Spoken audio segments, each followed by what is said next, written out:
les presentamos la esperada entrevista exclusiva con el fotógrafo Sebastián Salgado. Y en Liminal la Ciencia en Movimiento, Karen Rivera nos explica qué es y para qué nos sirve la física cuántica. Cerramos la semana con todo Noticias 22. Quédense con nosotros. Saludo a mi compañera Laura Regis en la interpretación de lengua de señas mexicana. Y vamos directo con esto que les hemos preparado el día de hoy.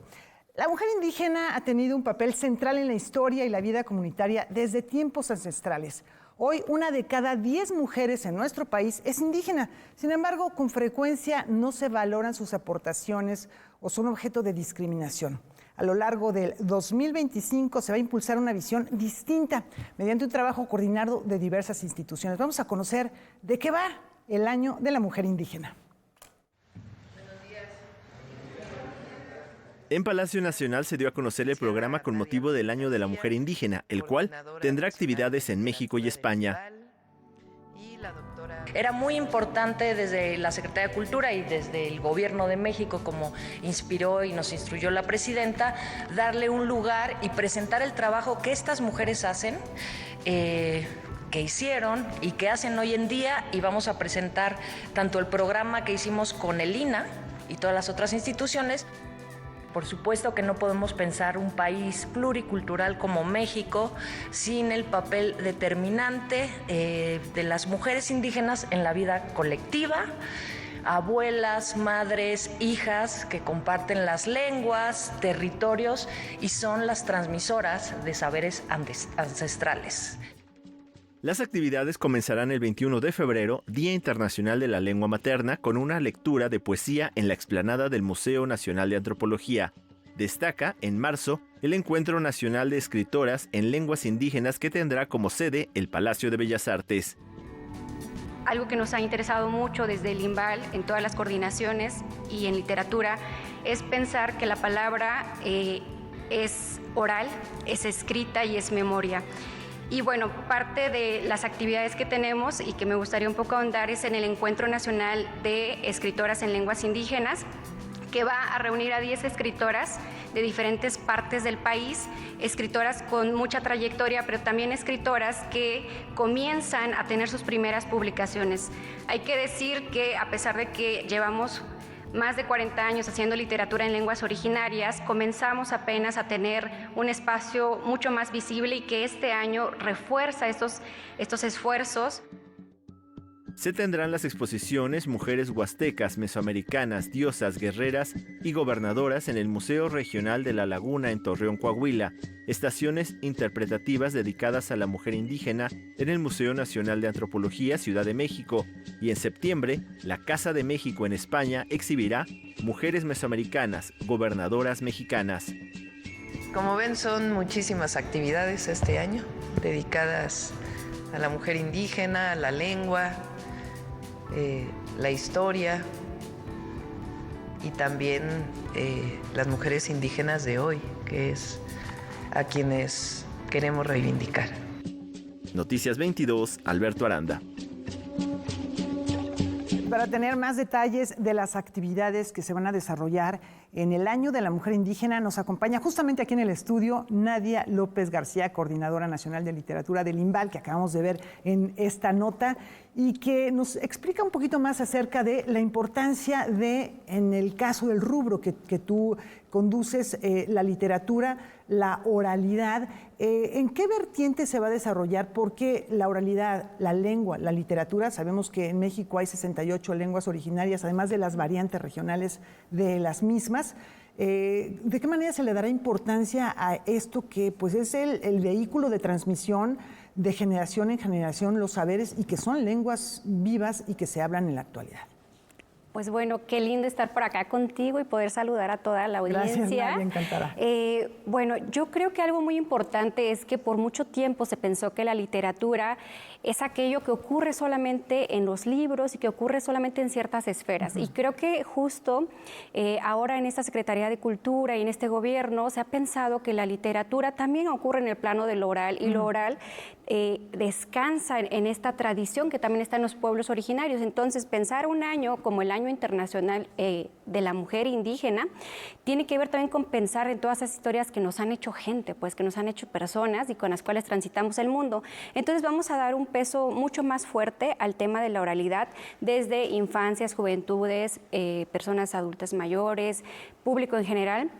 Y también por eso un poco repensar cuál ha sido el papel de la literatura en las personas, ¿no? La literatura ocurre en todo momento, ocurre cuando dialogamos, cuando platicamos, no solo en el terreno de lo escrito, también en aquello que pensamos y decimos. En esas historias que se van transmitiendo y que tienen que ver con esos conocimientos, saberes ancestrales, pero también con lo contemporáneo, con temas como, por ejemplo, la gastronomía, que de pronto cuando se le vincula con la mujer se pareciera que estás denostando, y al contrario, yo creo que hay que reconocer el trabajo, por ejemplo, de mayordomías, de mujeres que han transmitido esta cultura de la alimentación y del reconocimiento de la diversidad biológica de las plantas y lo que consumimos también. Claro, en toda la Secretaría de Cultura justo hay acciones desde diferentes instituciones, no solo el INVAL, o sea, está, por ejemplo, Culturas Populares, el INALI, la Fonoteca Nacional, el INA, y cada institución desde lo que le toca va a reconocer y celebrar a la mujer indígena. En este caso, por ejemplo, Culturas Populares es quien se va a abocar más al tema de la alimentación y pues en específico al tema del maíz también, que está muy ligada sí a las mujeres, pero ya no como este espacio en el que es un espacio en el que no tienes más hacia dónde ir, sino también verlo como un espacio político en el que han sido las cocinas en donde se ha transmitido la lengua, por ejemplo, donde se han transmitido los conocimientos, los saberes. Entonces también reivindicar que somos lo que comemos, identidad también es comer y cultura también tiene que ver con la comida. Entonces también, por ejemplo, Los Pinos van a tener cada mes diferentes estados invitados y el tema va a ser gastronomía, ¿no? Maíz. Ahora, lo que me estás mencionando me lleva a pensar que hay una transversalidad, porque lo oral, la literatura, la palabra, las lenguas atraviesan danza, teatro, música. Evidentemente está la poesía en voz alta que está contemplada dentro del programa, pero prácticamente está en toda esta ramificación de actividades que se van a venir realizando, ¿no?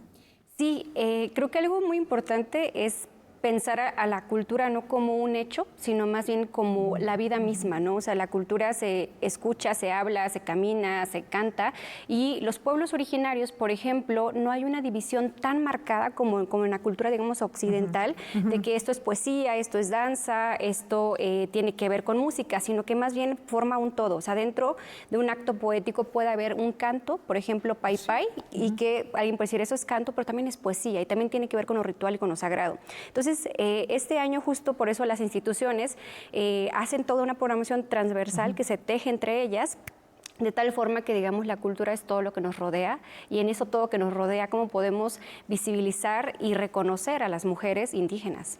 Y cuando hablamos de mujeres indígenas, nos referimos también a las mujeres afrodescendientes. Estamos buscando justo que las mujeres afrodescendientes sean parte de esta celebración. Sabemos que si hay deudas con los pueblos indígenas, con los pueblos afrodescendientes todavía son aún más. Todavía estamos diciendo que hace muy poco se les reconoció a nivel constitucional, por ejemplo. Y bueno, los pueblos afrodescendientes, aquí en México, por ejemplo, están los mascogos, que sí tienen una lengua originaria propia, pero la gran mayoría habitan el castellano, ¿no? Y lo habitan como forma o producto de una violencia que fueron cortadas sus lenguas, ¿no? Entonces, por ejemplo, en el evento del 21 de febrero, que ojalá nos acompañen todas y todos en la explanada de Lina, está contemplada, por ejemplo, Rubí Oseguera, que es una bailarina afrodescendiente, pensando que los pueblos originarios afrodescendientes compartimos una historia de resistencia porque nuestras identidades no desaparezcan. Entonces, también es el año de la mujer indígena, pero también entra la mujer afrodescendiente. Ahora, el 8 de marzo es un día importante porque es el Día Internacional de la Mujer. ¿Hay alguna actividad contemplada para esta fecha? Sí, dentro del marco del Día Internacional de la Mujer está, por ejemplo, la exposición que va a tener Culturas Populares referente al huipil, pero también reivindicando que son las mujeres quienes han hecho este tejido, no solo de hilos, sino también de palabra, de memoria, y diferentes instituciones que pueden, por ejemplo, consultar la página de la Secretaría de Cultura Federal, donde van a ver todas las actividades que se están haciendo en torno a este día, ¿no? No solo reconocer a las mujeres digamos, por lo que hacen y dicen, sino también por lo que están produciendo. Estamos viendo la página mexicoescultura.com. Ahí van a encontrar toda la programación para que la disfruten, para que la compartan. El 15 de marzo también es un día muy importante. Nadia, platícanos por qué, por favor. Bueno, el 15 de marzo va a ocurrir un encuentro nacional de escritoras en lenguas indígenas que tiene dos momentos. El primer momento va a ser un encuentro, digamos, donde las mujeres, tanto de generaciones ya con mucha trayectoria, como aquellas muy jóvenes, puedan dialogar, compartir ideas, cuáles son los retos de publicación, cuáles son sus historias, por qué comenzaron a escribir, y podamos hacer una memoria entre las mujeres que vienen, digamos, invitadas de otros estados de la República y aquellas residentes en la Ciudad de México. No hay que olvidar que esta ciudad tiene una gran diversidad lingüística y cultural a tal grado que hay 54 de las 68 lenguas habitando en esta ciudad. Y al siguiente día, el 15 a las 12, en el Palacio de Bellas Artes se van a escuchar diferentes lenguas originarias, 10 lenguas originarias, desde, por ejemplo, la lengua mayo con Emilia Buitimea, hasta, por ejemplo, la lengua purépecha con Rubit Sanda, la lengua mixteca con Celerina Sánchez. Que estoy viendo también. Exacto. Algunas que no tenemos mucho acceso, la chol, que también son lenguas que no escuchamos tanto. A lo mejor el náhuatl sí estamos más familiarizados en esta zona del país, ¿no? Pero hay algunas otras que seguramente va a ser un gran descubrimiento, Nadia. Sí, y la idea es que en ese momento puedan escuchar las lenguas y podamos reconocer que también son lenguas que habitan en este territorio y que a veces nos son más cercanas quizá el inglés o el francés, sin que a veces los hablemos, pero nuestro oído puede reconocerlos, pero no tanto como el celtal, el chol, el mayo. Entonces, yo creo que es una buena oportunidad para saber qué se está escribiendo, pero también para enterarnos de otras sonoridades. Ahora, también para conocer los horarios, ¿hay actividades a las que haya que acceder comprando algún boleto o cómo será? La gran mayoría de las actividades son totalmente gratuitas. Sin embargo, se pueden ir enterando justo en la página de la Secretaría de Cultura, también las páginas propias como del INALI, el INA, el INBA, que bueno, tienen programación específica que se mencionó, por ejemplo, en la mañanera, pero también esas son como las programaciones estelares. Sin embargo, hay un montón de acciones ocurriendo todo el año. Bueno, pues ahí tienen la página mexicoescultura.com para que son muchas actividades, pero bueno, ya nos diste, Nadia, un panorama muy, muy general. Está riquísimo, se antoja muchísimo escuchar a estas mujeres poderosas que tienen una palabra que suena y que hay que disfrutar y hay que seguir. De nuevo, gracias, mucho éxito. Ahí estaremos al pendiente de todas estas actividades. Y bueno, también esto tiene que ver con lo que tenemos a continuación, como no, porque el estudio de la demografía en un país pues es fundamental para diseñar políticas sociales, económicas y de salud, y también para comprender y atender fenómenos como la migración, y por ello el ingreso de la doctora Silvia Giorguli al Colegio Nacional pues adquiere una mayor relevancia. Veamos. La socióloga Silvia Giorguli Saucedo es la 10ª mujer en integrarse al Colegio Nacional y la primera demógrafa en formar parte de la máxima cátedra de México, que reúne desde 1943 a destacados científicos, artistas y humanistas. Su objetivo, dentro de esta institución, es mostrar lo poderosa que es la demografía como herramienta en un país que ha trabajado mucho desde la construcción de datos para conocer su realidad. Estamos en un momento fascinante por varias razones. Bueno, en primer lugar, el año pasado el Consejo Nacional de Población publicó nuevas proyecciones de población hasta el 2070. Ahora ya sabemos que el crecimiento es muy moderado, que antes del 2050 dejaremos de crecer como país, ¿no? Que empezará un leve proceso de decrecimiento, y ese es un cambio enorme. Y también sabemos que hay una combinación de cosas del pasado, como por ejemplo todavía una muy elevada tasa de embarazo adolescente, que se combinan con retos que están enfrentando los países de Europa, de Asia y de América Latina en general. Silvia Giorguli cuenta con más de 2 décadas de experiencia académica y profesional. Su trabajo la ha consolidado como una de las figuras más influyentes en el estudio de los movimientos migratorios y su impacto en América Latina y Estados Unidos. Tenemos un patrón migratorio entre México y Estados Unidos de ida y venida que tiene más de 100 años, que define parte de nuestra historia, de nuestra personalidad. Por otro lado, y aquí es donde vienen pues los datos duros, al menos hasta los datos censales, la población inmigrante en México, que vive en México, sigue siendo muy baja en términos numéricos, ¿no? El censo del 2020 daba apenas un poco más de 1 millón de personas nacidas fuera de México, y de ese poco más de 1 millón, casi 700,000 son nacidos en Estados Unidos que vinieron a México. O sea, muchos de ellos pues, con migraciones asociadas a las de sus padres. La ceremonia de ingreso se llevará a cabo el lunes 10 de febrero a las 6 de la tarde en el aula mayor del Colegio Nacional y contará con la salutación de Susana López Charretón, presidenta en turno de la institución, y la respuesta al discurso de ingreso estará a cargo de la colegiada Julia Carabias. Creo que hay que entender esta territorialidad de los movimientos migratorios y también ver las necesidades locales para lograr una gestión favorable a la migración. Y yo creo que ahí tenemos, en esta particularidad que tú preguntabas, tenemos una gran oportunidad, ¿no?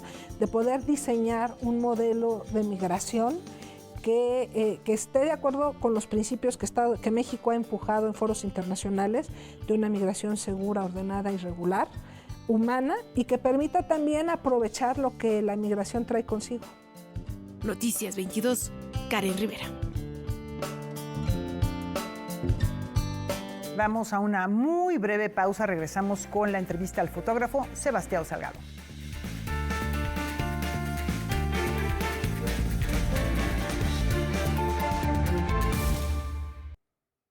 Como ayer les ofrecimos, les presentamos una entrevista con uno de los fotógrafos más influyentes de las últimas décadas en el mundo. Sebastião Salgado logra tocar el alma del espectador, tanto por su asombrosa técnica que ya van a ver, como por las temáticas que aborda. Vamos con esta pieza de Rodrigo Peredo.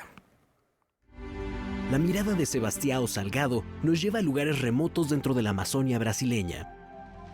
Las 230 imágenes que conforman su recién inaugurada exposición en el Museo Nacional de Antropología son resultado de al menos 8 años de trabajo y 58 viajes hechos desde la década de los 90.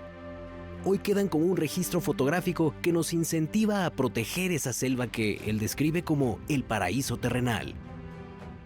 Hemos destruído 18% de este paraíso. Aquí, estas fotografías representan el 82% que temos da Amazônia. São as partes prístinas, puras da Amazônia que estão aqui. Tenho 12 comunidades indígenas que eu vivi e trabalhei com elas meses. Tenho as paisagens da Amazônia, tenho um sistema de lluvias, tenho um sistema de rios, tenho os rios aéreos, tenho as florestas, tenho tudo. Pero para materializar este segundo que conta esta história, eu gastei anos. Salgado cuenta a Canal 22 que para construir Amazonia y visitar las tribus Corubo, Yanomami y Aguaguaja, dependió en gran medida del Ministerio del Interior en Brasil desde la Fundación Nacional de los Indígenas. Cada que buscaba establecer contacto, tenía que viajar a Brasilia para asesorarse con antropólogos y sociólogos. Eles enviavam um emissário à tribo. Eu tinha que ter a autorização da tribo. E se iam, e esse senhor às vezes quedava 1 mês, 2 meses, esperando que todos os indígenas estuvieran juntos, porque o sistema de decisão dentro das comunidades indígenas são totalmente democráticos. Não é um chefe que decide. A partir de entonces, le tomaba 2 o hasta 3 semanas para llegar a una tribu, porque si no era a pie, debía navegarse por el sistema fluvial del Amazonas. Le acompañan alrededor de 15 personas en cada viaje. Lleva a un traductor, a un cocinero, a un antropólogo especialista en la tribu que visita y a 3 asistentes. 2 de ellos deben ser nativos del territorio. Quando chegamos à orilla da tribo, aí tem os postos da Fundação Nacional de los Indígenas, que já estamos vacunados de todas as suas, porque os indígenas não têm anticorpos para as enfermidades que vêm de fora da floresta, e eu traindo uma enfermidade pode matar toda a tribo. Normalmente, todas as tribos te recebem e ficam contigo 3 ou 4 dias hablando. Te mete ao centro, 200, 300 pessoas ao redor e vamos falar. ¿Por que eu estou aqui? ¿Por que eu querido les ver? ¿Por que? E depois me perguntam também de meu mundo, de onde vengo, como é. Hasta que tu eres assimilado por el grupo. E aí tu passa a ser tu casa. Durante los últimos viajes que realizó, el fotógrafo estuvo acompañado por su curadora, editora y compañera de vida, Lelia Vanik. Lelia pasó miles de horas para conceber todo isso. Lélia ha venido comigo na Amazônia, ha viajado não tão longo como eu, o tempo que passei, ela venia, mirava, porque ela para conceber isto, é a curadora de toda essa exposição. O conceito aqui é dela, não é meu. Ela que criou o conceito desta apresentação e que ha dibujado os livros. Habrán sido años de trabajo y estudio, pero al final, Sebastião Salgado dice que su muestra Amazonia solo es un instante. No son más que segundos de la historia de la imponente selva. Y si mis fotografías llegan a considerarse como una referencia histórica del momento que viví, continúa, solo así podré catalogarlas como arte. Amazonia permanecerá en el Museo Nacional de Antropología hasta el mes de mayo.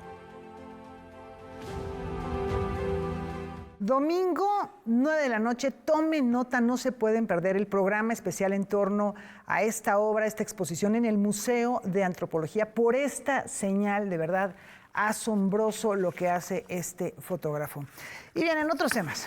Con frecuencia escuchamos hablar de la física cuántica y de cómo ha impactado nuestra vida. Hoy Karen Rivera nos aclara de qué se trata esta disciplina.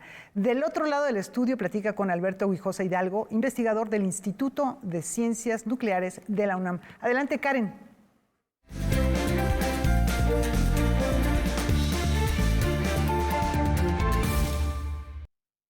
Qué gusto saludarlos en Liminal, la ciencia en movimiento, y estamos de manteles largos porque efectivamente nos acompaña Alberto Guijosa Hidalgo. Él es investigador del Instituto de Ciencias Nucleares. Y bueno, ¿por qué nos acompaña hoy Alberto? En realidad es que este año, el 2025, es considerado el Año Internacional de la Ciencia y la Tecnología Cuánticas. Es decir, se cumple un siglo de esta disciplina, de la revolución cuántica. Pero uno escucha cuántico, Alberto, bienvenido, muy buenas noches, y de repente se queda así como, ¿y eso qué es? ¿Cómo lo como? ¿No? Alberto, gracias. ¿Cómo nos ha cambiado la vida a los seres humanos esta disciplina?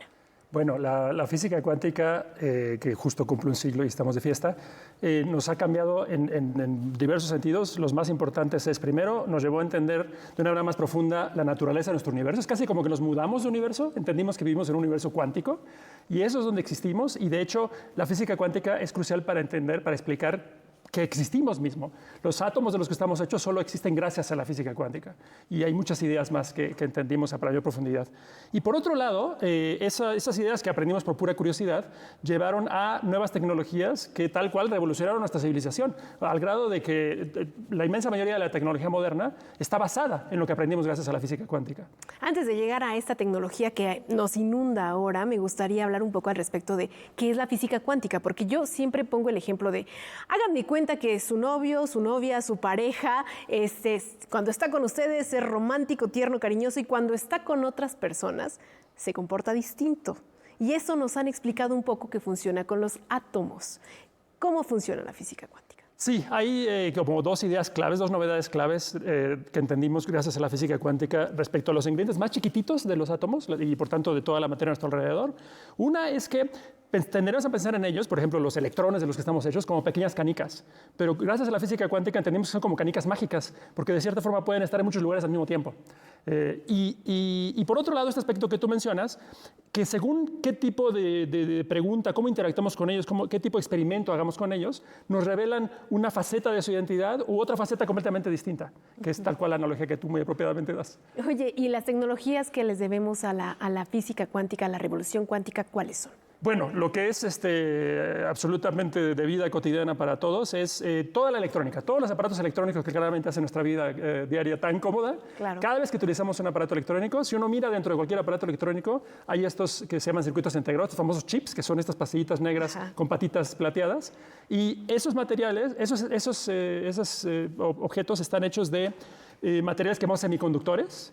Y los semiconductores funcionan como funcionan y los sabemos hacer funcionar así para nuestro beneficio solo gracias a la física cuántica. Justamente dentro del material del semiconductor hay muchos átomos, ahí en un patrón, y uno pensaría de entrada que cada electrón, siendo una canica, si fuera una canica civilizada, pues tendría que estar en un átomo o en otro y saltando de uno a otro. Pero resulta que porque es una canica cuántica, una canica mágica, puede estar como muchos átomos a la vez, esparcido en una zona grande. Y eso es clave para entender por qué las corrientes eléctricas dentro de estos materiales, dentro de los circuitos integrados, dentro de los transistores y demás, se comportan como se comportan. Ahora que mencionas los semiconductores, me gustaría hablar de este proyecto que anunciaron precisamente ayer, que se llama Cutzari y que tiene que ver con la Secretaría de Ciencia, Humanidades, Tecnología e Innovación.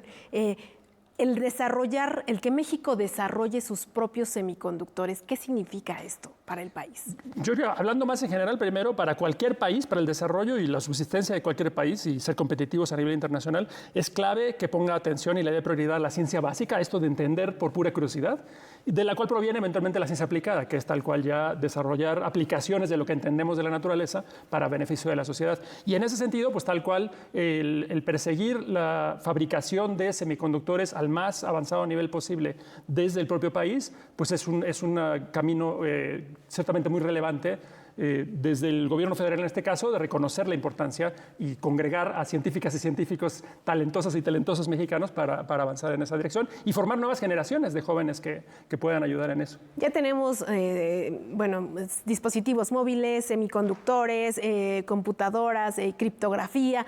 ¿Qué nos espera en los próximos años en relación a la revolución cuántica? ¿Cuál es quizá este avance tecnológico que nos sorprendería a partir de esta disciplina? Pues eso es lo más interesante, que llevamos ya un siglo entendiendo, descifrando y disfrutando este mundo cuántico en el que vivimos, este universo cuántico, pero apenas fue el primer siglo. Podemos ya anticipar que el nivel al cual podemos controlar los componentes básicos de la materia y de la luz y demás nos permitirá hacer hazañas que antes no podíamos hacer, y anticipamos ya que habrá nuevas tecnologías muy impactantes, revolucionarias, una segunda revolución de la física cuántica, del estilo de tener computadoras más poderosas, lo que llamamos computadoras cuánticas, de poder proteger mejor nuestros datos con los que hacemos compras en Internet y demás, en lo que se llama criptografía cuántica, y en una meta más de largo alcance, lo que se llama, tiene nombre de ciencia ficción, teleportación cuántica, que es que si quisiéramos hacer el viaje de aquí a Marte y nos da flojera hacerlo, en realidad habría una manera con las reglas de la cuántica de que me destruyeran a mí aquí y me reaparecieran, me reintegraran en Marte.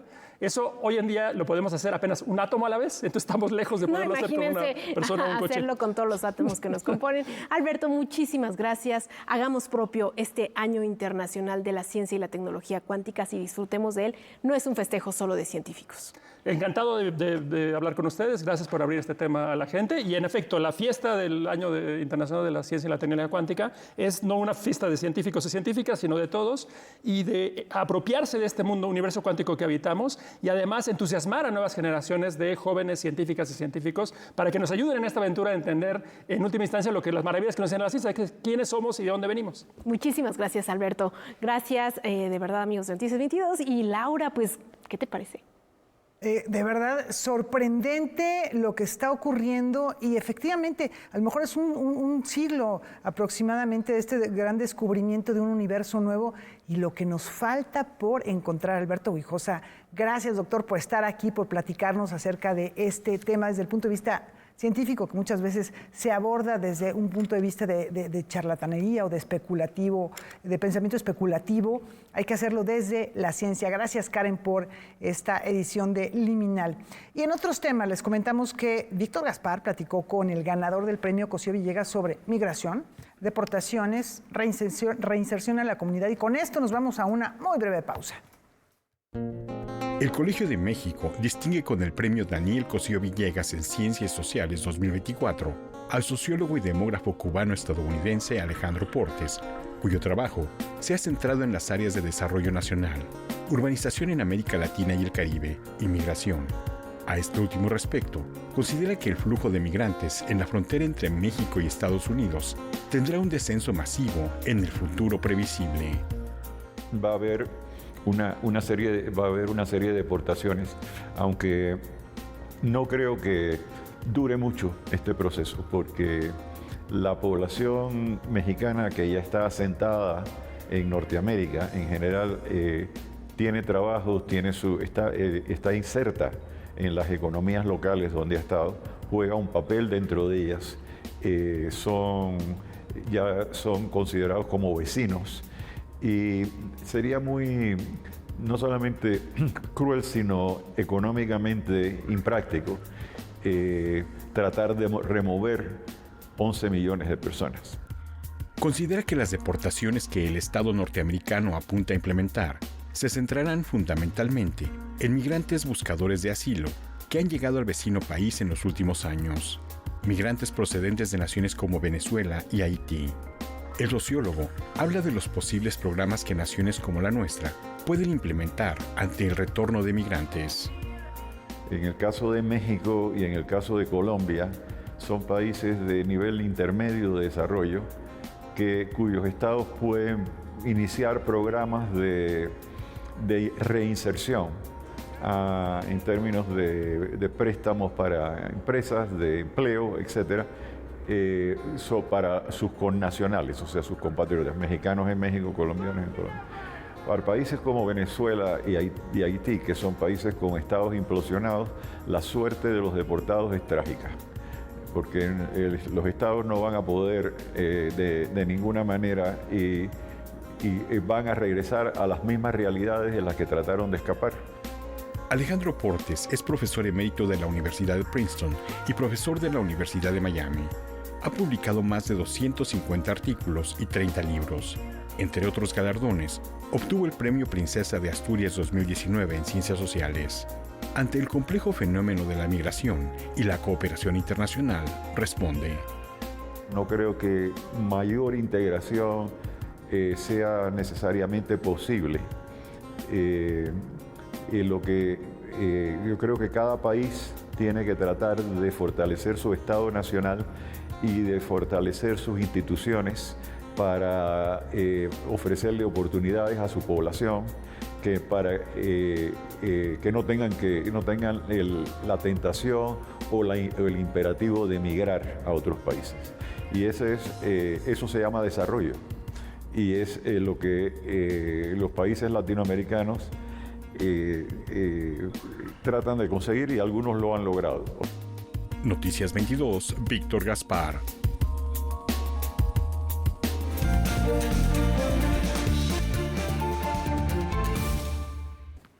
Dos proyectos mexicanos son finalistas en uno de los premios de arquitectura más destacados en el continente americano.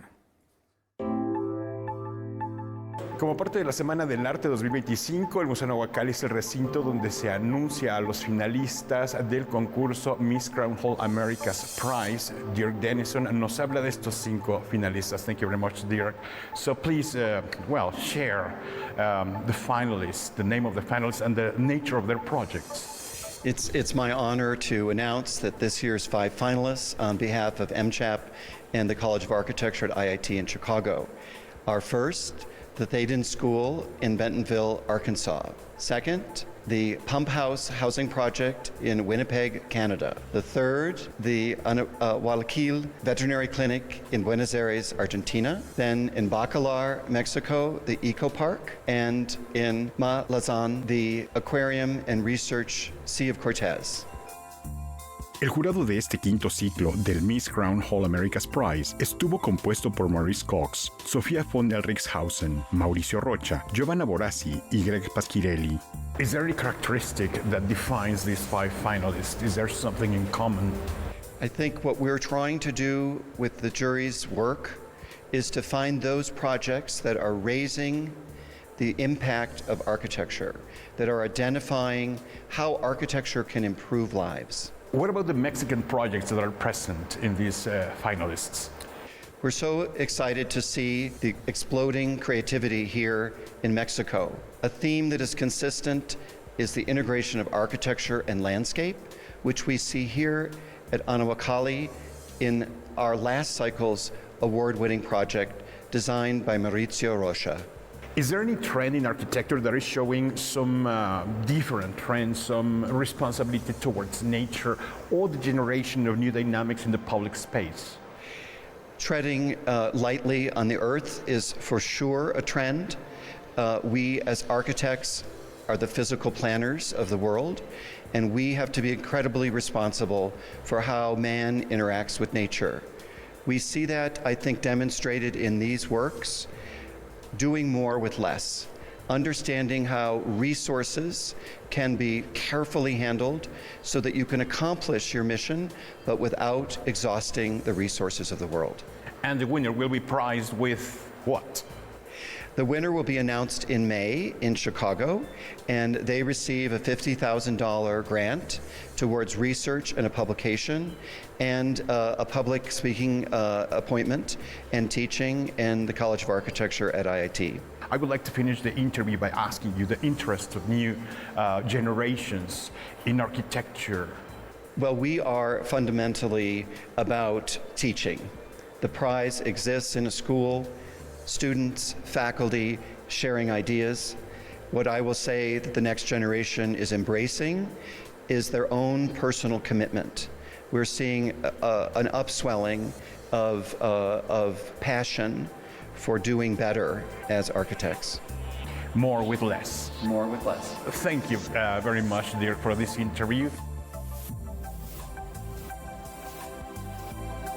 Y continuamos con una amplia cobertura de esta semana en la que el arte se desborda en la Ciudad de México. Alberto Aranda se encontró en la Feria del Arte Clavo, un performance gastronómico, por cierto, una exploración de la belleza y algunos corazones rotos.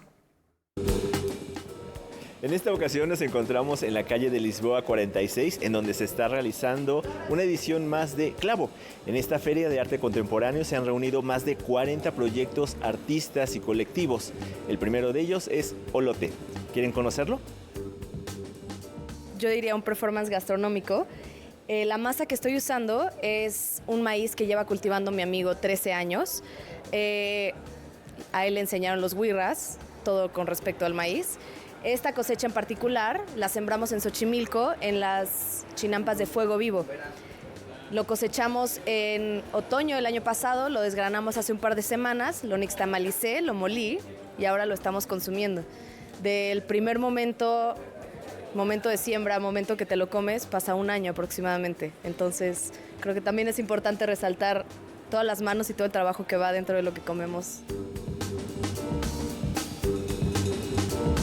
Clavo, organizada por Sebastián Barrandegui, Enrique Argote y Nicolás Boegelin, además realiza un draft de artistas en el que los creadores sin galería pueden participar presentando sus portafolios para que algunas de las galerías participantes descubran a sus nuevos talentos.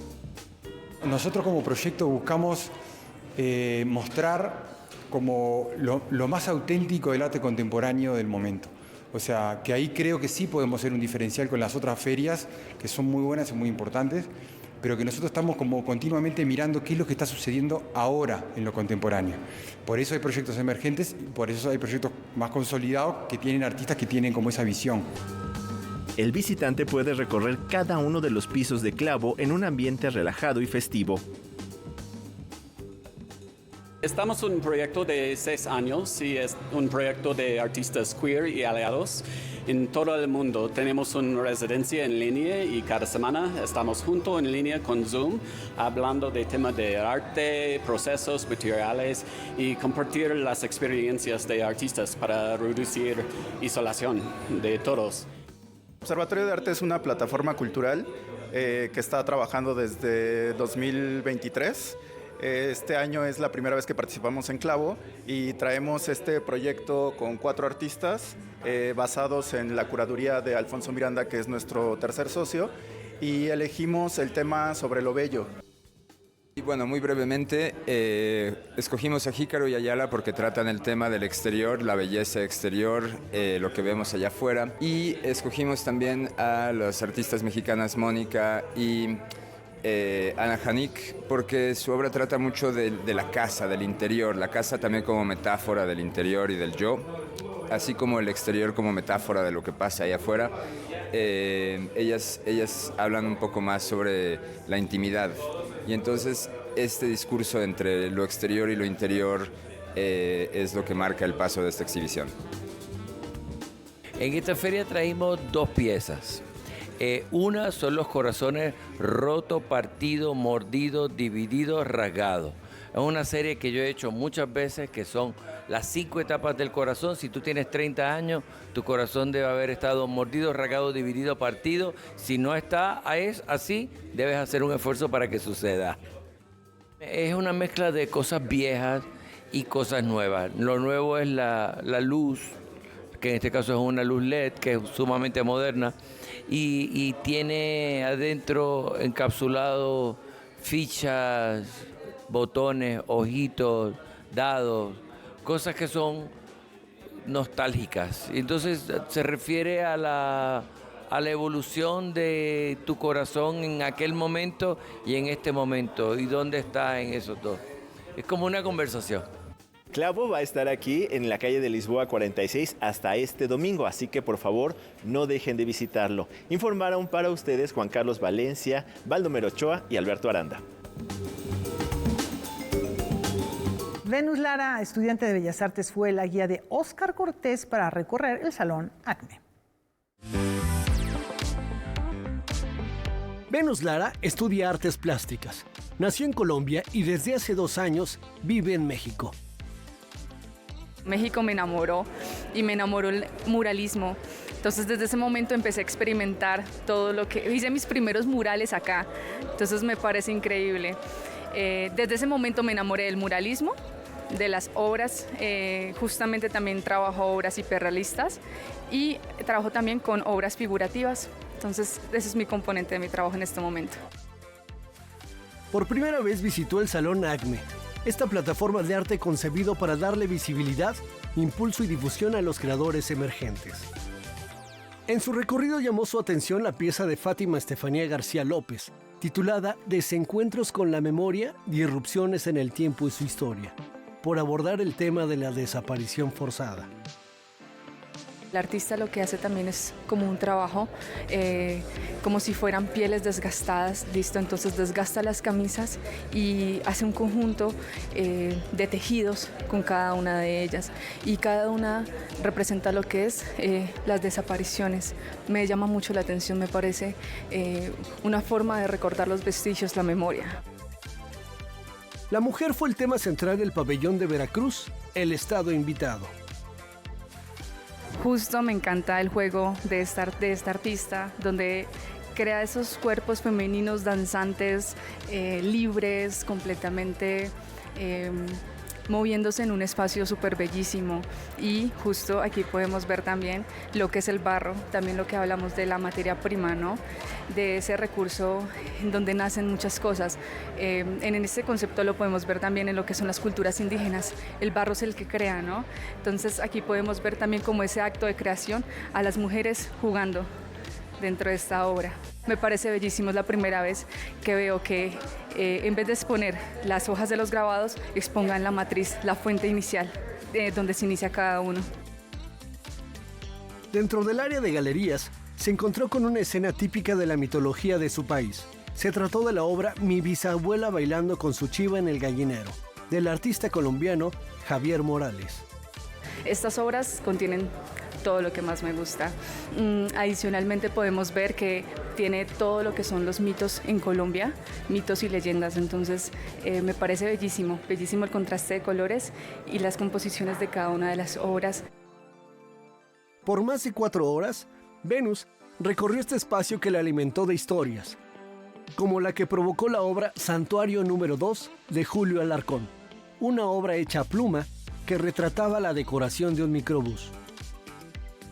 Era increíble ver personas que preguntaban qué era eso, qué intencionalidad tenía el artista en hacerla, porque nunca en su vida habían conocido un pecero, nunca se habían subido a un bus, entonces fue impresionante para mí ver ese contraste social. La muestra también le permitió darse cuenta que la pintura sigue siendo tendencia. Me gustó ver muchos artistas aquí que realmente aún la siguen defendiendo y siguen pintando con trabajos increíbles. Esta experiencia multisensorial que ofrece el Salón ACME permanecerá hasta el 9 de febrero. Me encantó ver la exposición y me encantó ver también toda la relevancia que tiene justamente este evento en la ciudad. Noticias 22, Óscar Cortés. Más de la Semana del Arte en un momento.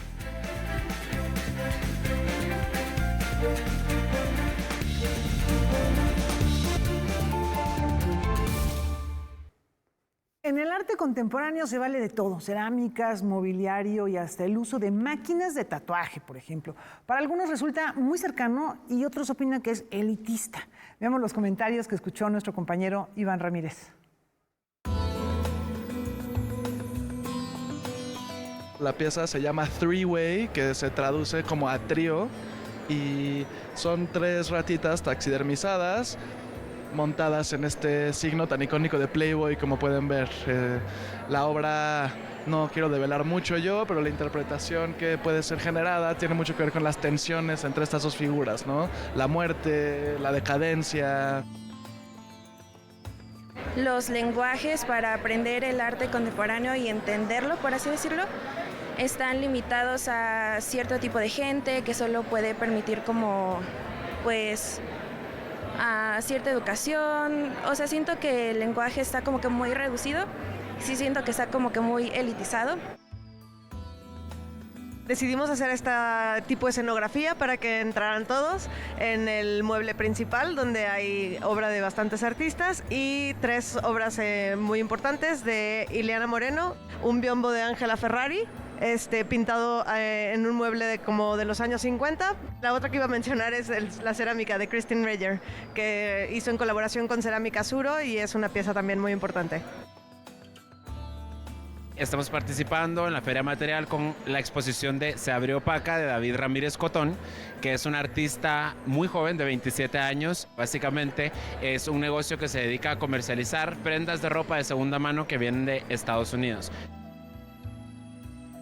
Estamos presentando a Danny Cancino, que son todas las obras aquí en el booth. Tiene unas que son hechas a plumón. Ella sube el plumón a su máquina de tatuaje y así hace los puntitos para hacer las obras. Y esta es la primera vez que ella anda haciendo las obras en piel. Esta es la primera vez que vas a ver un trabajo así de ella, muy típico. Es una foto que ella tomó en Los Ángeles cuando ganaron el campeonato los Los Angeles Dodgers. Feria Material Volumen 11 estará en Expo Reforma hasta el domingo 9 de febrero. Para Noticias 22, Iván Ramírez. Esculturas, pinturas e instalaciones multimedia son el resultado de esta apropiación del espacio que nos proponen 3 artistas en el Museo Anahuacalli. En el marco de la Semana del Arte 2025, el Museo Diego Rivera Anahuacalli inaugura la exposición ¿Cómo se escribe Muerte al Sur?, una propuesta que reafirma su interés por establecer un diálogo permanente con las manifestaciones artísticas de nuestro tiempo. Es una exposición que cura Carla Niño de Rivera, que es nuestra coordinadora de exposiciones, con Samantha Oser, y que presenta el trabajo de Paloma Contreras y de Carolina Fusilier. Inspiradas en el imaginario fantasmagórico de la Anahuacalli, ambas artistas transformaron los espacios del enigmático Museo Mausoleo mediante esculturas, pinturas e instalaciones multimedia. Diego Rivera tiene una relación muy importante con la muerte, ¿no? Una visión que tiene mucho que ver con la visión de nuestros antepasados, ¿no? Una visión cosmogónica donde la muerte no es un fin, sino el principio de otro camino. Y un poco estos artistas vienen a plantear algo así, es una reflexión sobre la muerte, pero también sobre el tiempo, sobre la geografía, sobre la comunidad y sobre el arte. En su recorrido por los 2 pisos del recinto, el público se encontrará piezas tan llamativas como Las Inmortalistas, de Carolina Fusilier, un híbrido entre pinturas y máquinas que convierte el museo en un laboratorio de captación electromagnética. De la misma artista destaca la instalación Jardín Biocosmista, compuesta por un conjunto de plantas secas encontradas en el entorno natural del recinto y animadas por medio de motores mecatrónicos que las hacen girar, una alegoría sobre la terquedad del ser humano de creerse en total control sobre la vida y la muerte. La exposición ¿Cómo se escribe Muerte al Sur? Permanecerá hasta el 6 de junio en el Museo Diego Rivera Anahuacalli. Es una experiencia única, venir solo, con pareja, con familia. No se lo pierdan, de verdad, el Anahuacalli vive, suena y sueña. Gracias. Con información y texto de César H. Meléndez, Noticias 22. En otras cosas, pues ya listo el guacamole, las botanas, las bebidas para disfrutar del Super Bowl este domingo. Y quienes no somos tan aficionados al americano, igual vamos a estar muy al pendiente con tal de ver la esperada actuación del medio tiempo.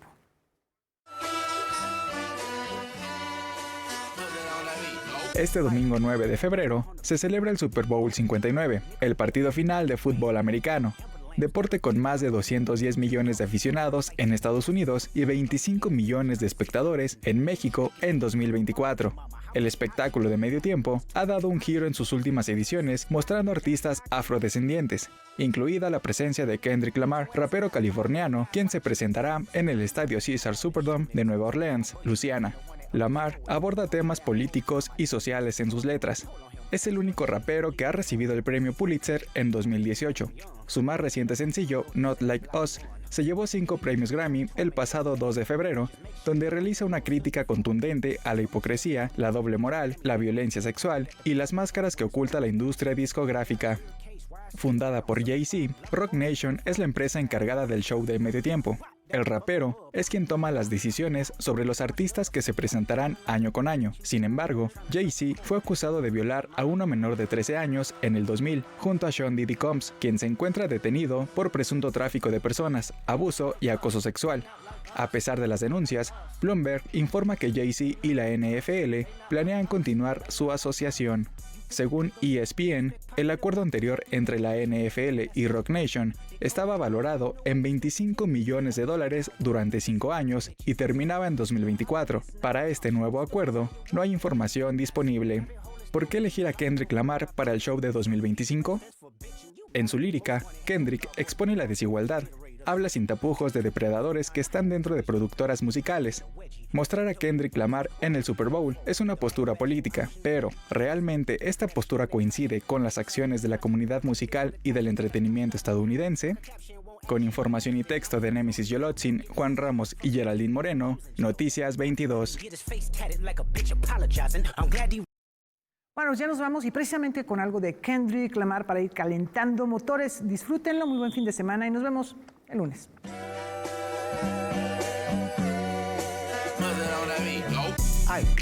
Mustard on the beat, ho, Debo, any rap nigga, he a freak throw, man down, call like Amber Lambs, tell him breathe, bro, nail a nigga to the cross, he walk